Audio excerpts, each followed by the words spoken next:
video. Today I'm going to be showing you my travel journal. So in one of my recent videos I talked about how I'm no longer using my bullet journal, which is over here, for planning, but I still do a bullet journal for some parts of my life, and I'm using it more as a way to document memories and then also document my travels and stuff like that. So here is my most recent finished travel bullet journal. So this is from a combination of 2019 and then also 2023. So I wanted to kind of talk about my process for bullet journaling and how I use that to document my trips and kind of use it as a way to journal what I'm doing and then also scrapbook. So the journal or notebook that I'm using is moleskin. I really like it because it's nice and thin, and then it also has like bullet journal pages inside. So I will give you a little flip through of this and try to explain my process.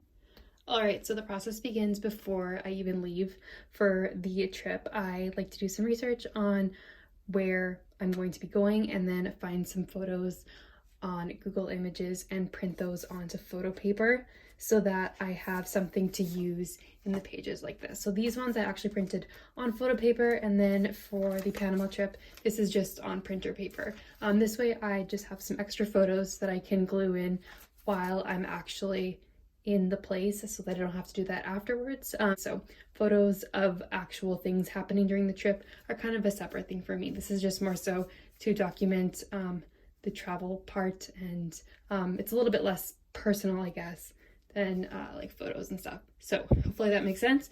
Along for the trip, I also bring like a pen. My go-to is a Muji gel pen, as well as some basic colors of Tombow markers that I think would be like suitable for many different types of photos and stuff, and then also glue, tape, and that's kind of about it. I do bring scissors so I can cut some things, and then also, of course, I collect things as I am traveling. So hopefully that makes sense. Let me know if you have any questions and I'll try to answer them, but let's get going with the flip through. All right, so like I said, the first part is for Morocco and Ireland. Here is some, mostly these are photos that I printed beforehand, but I also have some extra things. I brought along some stickers and then also some craft paper over here. And I collected this leaf as well. And then as you can see, I journal for all of them as well, and try to categorize everything kind of by place instead of day. So here's the next one.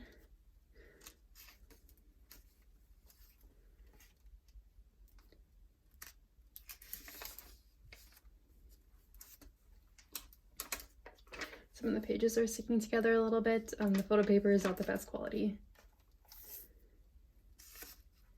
So on the days where I don't have very many things to glue in, I try to like draw some stuff as well. But I do prefer to collect things because I think it just it makes it look really eclectic.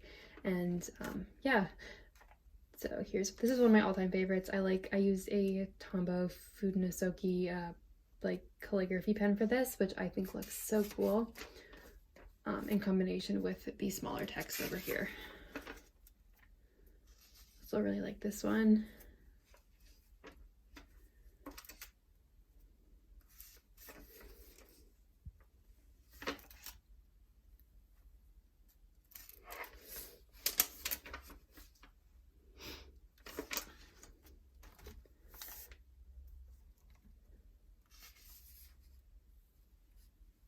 I always like the leaves in here. I think that's so cool. And also, I guess I brought along some scrapbook paper, or maybe I added it after. I'm not sure. This was 2019 when I made this, so I'm not quite sure. This one's not really my favorite. I guess I didn't have much stuff to put in here. So I like to include like tickets and stuff. I always like to keep those. This one I didn't have any pictures, but I drew this over here on the side. And then, of course, journaled about it. Oh, did I skip? No. This one I also didn't have very much. Some of these places we were like there for only part of it, and then I wanted to make an entire page or spread about that place, but I didn't like print out pictures. So here's another one. The text is really cool. I think, yeah, bringing along word stickers was a good idea. I definitely do that again. Got a Pizza Hut little logo here. Back back in Ireland. So I have a bag tag, which is also another thing that you can include. These look really cool. I covered this in packing tape. So I guess, yeah, packing tape is another good thing. It makes it easier to include leaves and like stuff like that. Here's another one. And then this is the last one of this trip. So at that point, I kind of like let this go because then the pandemic happened and travel wasn't really an option. And then I brought it out again for Panama. I like that I was able to fill up an entire journal. Of course, like it would be super cool if one trip was in one whole journal, but didn't have quite enough content. So I think it's cool that I can combine it. So first off, we have this cover page over here with a map and then also like an itinerary at the bottom. So flipping the page, here is the first one. I'm just covering up the boarding pass to the top. But as you can see, it's a travel day, so lots of random things here. Here is another one. So I have this bus ticket over here with that included. I think it looks cool with the squiggles and kind of all the colors combined. I also printed out a photo of the place we were staying beforehand, as well as some maps, which was nice to include. I like this page. This one's really pretty with this little pamphlet in here.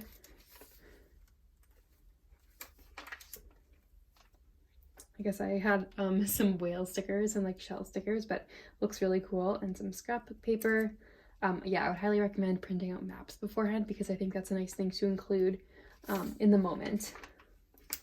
This one's super fun. I have some fruit stickers, flower petals, dried leaves, and then also I do a little map over here. So it's nice and colorful. Another great one, this one I also drew some manta rays and another little map of the island.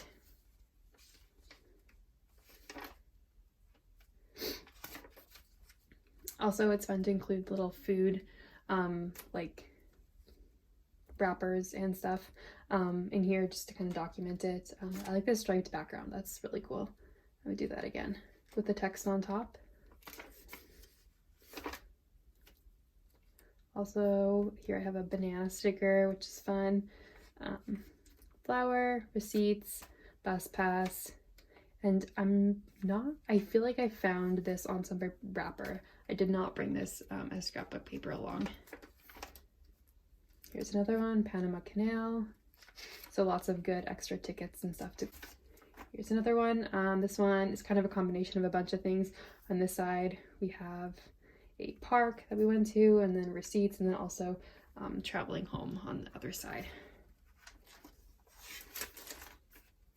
So then the back here, I just have some like extra pages. So I guess this one was from Morocco and Ireland when I just kind of combined everything that I had left over.